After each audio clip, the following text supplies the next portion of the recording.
going on, everybody? Welcome into Chicago Bears Now. My name is Harrison Graham, and on today's show, we're going to take a look at the Bears' top 30 visits that have been reported on so far. Only 5 names that have been publicly reported. I'm sure there's several others that have been scheduled and maybe some that have already happened, but we're going to break those down. Once we get some more names, we'll do another video. But just a reminder on the Bears draft selections this year, they have the 4 picks in the first 3 rounds, 10, 39, 41, and 72. No 4th-round pick. They've got 149, no 6th-round pick, and then 233 and 240 in the 7th round. 7 picks in total. That is where things sit right now for the Bears. All right, if you want Bears updates in real time, typically you're going to find them on my Twitter account. At HGramNFL, link is right there. Almost at 13,000 followers. Appreciate everybody who follows me already, but if you haven't already, give me a follow. We'll be sure to put that link in the comments and descriptions. Obviously, we're giving you videos as close to as real time as well here on Bears Now, but if you want to find it in real time, Twitter is going to be the place you're most likely going to get that. Okay, let's get into this for the Bears. Top 30 visits tracker as reporting is starting to take place. And let's just break some of these guys down. We'll start with the first one that was announced all the way back at the NFL Combine. Of course, Boise State running back Ashton Jeanty. Really, since then, he's been on my radar because when a top 30 visit gets announced and the Combine's not even over yet, that's pretty noteworthy. That tells me they met with the player at the Combine, they like his film, they like what they saw at the Combine, and they want to follow up. They want to meet with that player more. So I do think they are very, very interested in taking Ashton Jeanty with the number 10 pick if he is available. Special talent, special player, special production at Boise State this past year. I think he can step in and be a high-level starter in the NFL and maybe even a special player in the NFL as time goes on. I love the fit in Ben Johnson's offense. I love the pairing with DeAndre Swift. I think you could obviously get those touches down for his rookie year. That's where a guy like Swift comes into play because Boise obviously, ran him a lot. I mean, that's pretty clear. So I think that you would want to maybe keep his rookie touches down just a little bit, but a guy that I think could be a 3-down player in this league right away. Do you want the Bears to draft Ashton Jeanty at number 10 overall? Type D for draft, P for pass. That's assuming he's there, obviously. Go ahead and give us your thoughts in the comment section below. Okay, Will Campbell, this one's been reported as well. The LSU offensive lineman who very polarizing player in this draft, and I think a very polarizing player among Bears fans because the question that looms is, do the Bears believe that Will Campbell can play left tackle? His tape is good. He's a really good athlete. He tested well in Indianapolis, had a good workout, but he's got short arms and he's got a short wingspan. And if the answer to that question for the Bears is either no or I don't know, I'm not sure if you take him or not if he's there at 10, unless he's just clearly the best player in your eyes available. Because if they don't think he can play left tackle, well, he's not a starter not only this year, but probably for multiple years, right? Jonah Jackson's under contract through 2027. Sure, you could kind of get out of it after this year, but unless he's horrible, he's going to be here multiple years. Drew Dahlman, minimum of 2 years as a starter at center. Joe Thuney, I think we all expect to get extended beyond this year. So if the Bears don't think Campbell can play left tackle, Darnell Wright's not going anywhere. Like, where does he play? Like, I am team BPA. I'm not pivoting off that, but there does have to factor in, like, okay, he's the best player on our board, but is there actually a place for him to play, even if it's not this year, at least by year 2? Well, if he can't play left tackle, where's that position? I don't know. So it's just a tough case with Will Campbell because he's a really fluid athlete. He moves well. You see the RAS. It's a lot of green, but sub 33-inch arms. The wingspan is sub 78 inches. That combination would be the lowest among left tackles in the NFL. Like, it'd be one thing if he had short arms but the wingspan was adequate, but that's not the case.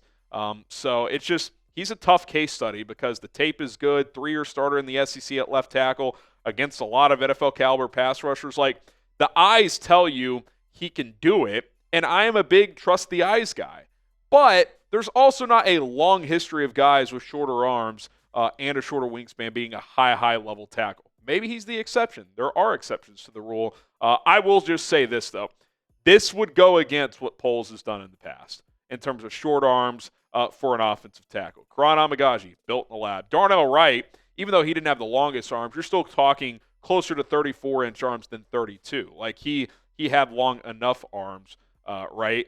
Will Campbell just doesn't. So I'll say this: if they draft Will Campbell, I think that's a big Ben Johnson influence pick, especially if they think and determine that he can play left tackle. Someone who for sure projects to be a tackle in the NFL, just based on his size and measurements, is Josh Conerly Jr., who's not as good of a prospect and player as Will Campbell right now. But if you're looking for that competition at left tackle, if you're looking for somebody that could be at least fits the mold of what an NFL offensive tackle looks like, Josh Conerly certainly fits that bill. A little shorter on the height, but he's got the arm length that you're looking for. He checks that box. He checks the athletic traits box for the most part as well. Had a good Senior Bowl week. If he fell to 39 and you didn't take a tackle in the first round, I think you sprint to the podium.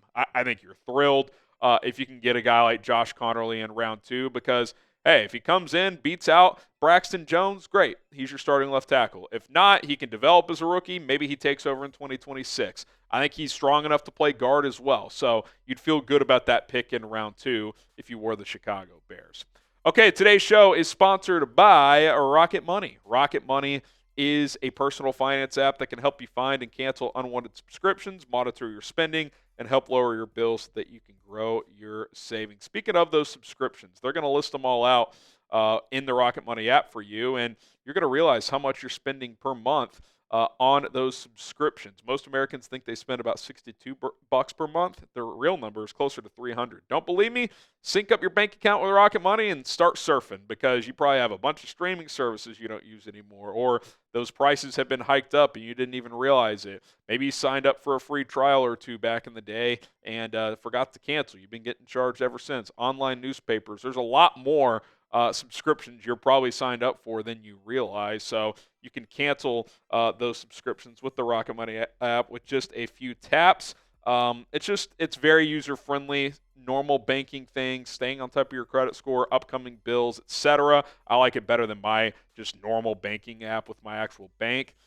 So I think there's a lot of benefits. And if you're a member, you can save up to $740 per year when using all the app's features. So stop wasting money on things you don't use. Cancel your unwanted subscriptions by going to rocketmoney.com/bearsnow. That's rocketmoney.com/bearsnow. They have 5 million users and have saved a total of $500 million in canceled subscriptions. Woo! Sneeze. Canceled subscriptions alone. My goodness. rocketmoney.com/bearsnow. Okay, let's get this thing back on track. Brashard Smith, the SMU running back. I wish you guys could see Cullen right now. He is absolutely laughing his ass off. He's back, by the way. Maybe I'm getting the sneezes from him, spending 3 minutes in the studio with him here. But Brashard Smith, the SMU running back, is a fascinating prospect. 3 years at Miami as a wide receiver, wasn't that productive. He was like a deep rotation guy. And then he transfers to SMU. They move him to running back, and he just takes off. Has a huge year for the Mustangs last year. It was a big reason why they were one of the most prolific offenses in the country and made the college football playoff. Over 1,300 yards, averaged almost 6 yards a carry. Productive in the passing game. Obviously, he has those receiver skills, even though he didn't turn out to be like a high-level true receiver. As a receiving back who can also run the rock, definitely intrigued with that. 18 total touchdowns, only had a couple of fumbles despite having close to 300 touches. Sub 4.4 guy as well. Ran a 4.39 in the 40-yard dash at the NFL Combine. I think early day 3 is probably what you're looking at here. 4th, maybe he slides to the 5th round. Bears obviously don't have a 4th right now. But I think it's pretty interesting they're bringing this guy in. Like, do they think he has some of the traits to be, like a poor man's Jahmyr Gibbs, a guy in space who can make things happen with the ball in his hands? If they draft this guy, do they kind of just develop him for a year and then next year you move on from Swift, or do you trade Swift? Because to me, I don't think you pair Brashard Smith with DeAndre Swift. I think their skill sets overlap a lot. It's kind of like the Travion Henderson conversation we've had. If you take Henderson, I don't think he meshes that well with Swift. But Smith still being kind of raw, still learning the position, maybe he's like your RB3, RB4, contributes on special teams. I think he could be a great kick returner. And then he's like your RB2 next year behind DeAndre Swift, and assuming you took a Jeanty or whoever earlier on in the draft. So interesting that they're bringing him in. I'm sure they want to put him through a running back workout and see how he looks. But a fascinating prospect that, if he hits, has a chance to be a pretty dynamic NFL player. Subscribe to the channel. We got content every single day for you guys here on this show.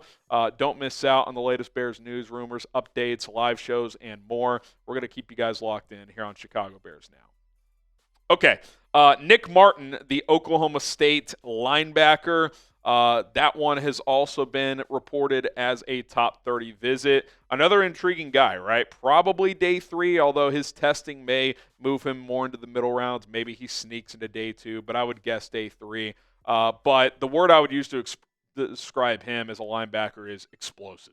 He's undersized. He's only about 220, 225, but a lot of modern-day linebackers play in that 225, 230 range. They want guys that can move and cover all over the field, and if they want to bring him on blitzes, he certainly can do some of those things. Back in 2023, he had a huge year, 140 tackles, 16 TFLs. You see the sack production as well, a couple of interceptions, so he could cover. He could be brought on blitzes. He only played in 5 games last year, dealt with some injuries, but if he's healthy and ready to go, he certainly, and he tested as if he was. He ran a 4.52 in the 40. He certainly has that explosive nature, and it does kind of wonder if it's a signal of, okay, this is why they got rid of Jack Sanborn. Not because they didn't think he was a good football player, but maybe they want to get a more explosive guy, a more athletic player to be that third linebacker next to Tremaine Edmunds and TJ Edwards, and maybe someone they project who's a part-time starter at first, rotation guy,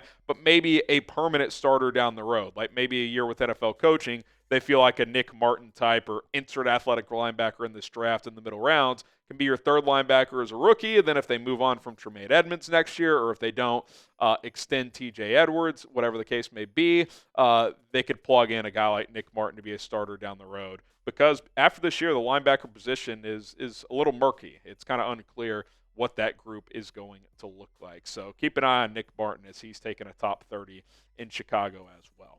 Name a draft sleeper that the Bears should target, try to pick up. Nick Martin would fit that bill. I'd say Brashard Smith as well. Sleepers usually day 3 guys, rounds 4 through 7 projection.